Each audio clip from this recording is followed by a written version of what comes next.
حضرت سیدنا زبیر ابن عوام کا واقعہ بخاری شریف میں موجود ہے. فرماتے ہیں کہ میں نے دیکھا کہ ابن قرظ جو ایک سردار تھا مکے کا، لوہے میں ڈوبا ہوا، سر سے لے کے پاؤں تک لوہے ہی لوہے میں تھا. ما یرا الا عینا، سوائے آنکھ کے کچھ نہیں دکھ رہا تھا. اب وہ آیا، کہنے لگا انا ابن ذات الکرش من یبارز، کون ہے مجھ سے مقابلہ کرے گا؟ میں ذات الکرش کا بیٹا ہوں، کون مجھ سے مقابلہ کرے گا؟ زبیر ابن عوام فرماتے ہیں کہ میں نے دیکھا کہ تلوار مارنے سے تو اس کا کچھ بگڑے گا نہیں، پورا لوہا ہی لوہا ہے. میں نے اپنا بھالا سنبھالا اور اس کی آنکھ پر نشانہ لیا اور لے کے جو مارا آنکھ میں گھس گیا آنکھ میں اور بالکل گر پڑا. فرماتے ہیں گرا جب تو میں نے اس کی کھوپڑی پر اپنا پاؤں رکھ کر پوری طاقت لگائی. بڑی محنت کے بعد اس میں سے بھالا باہر نکلا، مگر اس کی ساری دھاریں توڑ مڑ کر کے چوپٹ ہو گئی. اب رسول پاک سرور عالم صلی اللہ علیہ وسلم نے فرمایا زبیر تمہارا یہ بھالا بڑا بابرکت ہے، مجھے دے دو. رسول پاک نے اس کو اپنے پاس رکھ لیا. اب حضرت رسول پاک کی جب وفات شریف ہوئی، زبیر آئے، اٹھا کر لے کے اپنے گھر چلے گئے. تو حضرت ابو بکر آئے کہ زبیر وہ بھالا جنگ بدر والا مجھ کو دے دو. وہ لے کر اپنے پاس آئے. اب جب حضرت ابو بکر کی وفات ہوئی تو وہ اٹھا کے لے گئے. اب حضرت عمر پہنچے خلافت میں. زبیر وہ جنگ بدر والا بھالا رسول پاک صلی اللہ علیہ وسلم نے اپنے پاس یادگار کے طور پر رکھا تھا تو میرے پاس بھی رہے گا. اب وہ مانگ کر لے آئے. حضرت عمر رضی اللہ عنہ کی جب شہادت ہو گئی تو لے کر پھر چلے گئے. حضرت زبیر عثمان غنی اب گئے کہ مجھے دے دو. اب ان سے لے لیا. اب اس کے بعد حضرت عثمان غنی کی جب شہادت ہو گئی پھر اٹھا لے گئے.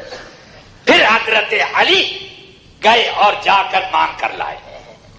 اب اس کے بعد پھر اسی بخاری میں عروہ ابن زبیر رضی اللہ تعالی عنہ فرماتے ہیں حضرت زبیر کے بیٹے کہ حضرت علی کی شہادت کے بعد وہ نیزہ حسن کے پاس آیا اور حسین کے پاس رہا اور پھر انہی کے گھر خاندان میں وہ رہا، یہاں تک کہ پھر میرے بھائی عبداللہ ابن زبیر نے اس پر قبضہ کر لیا. عبداللہ ابن زبیر رضی اللہ تعالیٰ عنہ کے پاس تھا. جب عبد الملک ابن مروان نے حجاج کے ذریعے مکے پر حملہ کیا اور حضرت عبداللہ ابن زبیر کی شہادت ہوئی اور ان کا سب مال اور اثاثہ عبد الملک کے دربار میں پہنچا.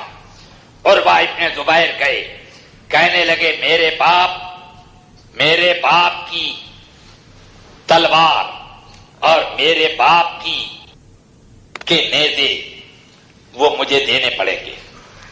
عبد الملک نے کہا کہ اس کی علامت بتانی ہوگی. کہ علامت پوچھتے ہو؟ ارے جنگ بدر میں اس میں دندانے پڑے ہیں، یہ علامت ہے. بہت خونریز لڑائی لڑی میرے باپ نے. کہا میں جانتا ہوں کہ بہن فلول من قرائل کتائب، کہ خوب مقابلہ کرنے کی وجہ سے تمہارے باپ کی تلوار اور بھالے میں دندانے پڑ گئے ہیں. پھر نکالا اور دیا. عروہ ابن زبیر کی وفات ہو گئی، ان کے بیٹے ہشام کہتے ہیں کہ ہمارے بھائیوں میں اب جب وراثت کا بٹوارا ہونے لگا تو وہ بھالا جو جنگ بدر میں ابن ذات الکرش کو قتل کرنے میں استعمال ہوا تھا، اس بھالے کی تقسیم میں جھگڑا پڑ گیا۔ سب چاہتے تھے کہ ہمارے پاس آئے، ہمارے پاس آئے، ہمارے پاس آئے۔ ہمارے بھائیوں میں ایک کے پاس پیسے زیادہ تھے تو انہوں نے اس کا دام لگا دیا کہ اتنا میں دوں گا اور یہ مجھے دیا جائے۔ کہتے ہیں حضرت ہشام ابن عروہ کہتے ہیں ایک آج میرے پاس پیسہ ہوتا تو وہ نظام میں رکھتا کہ رسول پاک کے دستے مبارک میں بھی تھا، ابو بکر کے دستے کرم میں تھا، حضرت عمر کی حفاظت میں تھا، عثمان کی نگرانی میں تھا اور علی کی شجاعت کی نگرانی میں تھا۔ اتنا بڑا تبرک وہ کیوں نہیں میں اپنے پاس رکھتا؟ تو اب اس سے اندازہ کریں کہ اس جنگ کے کارنامے تو اپنی جگہ ہیں، اس جنگ میں جو نیزہ استعمال ہوا وہ تبرک ایسا بنا کہ اس کو رسول پاک تبرک کے طور پر اپنے پاس رکھنے اتنی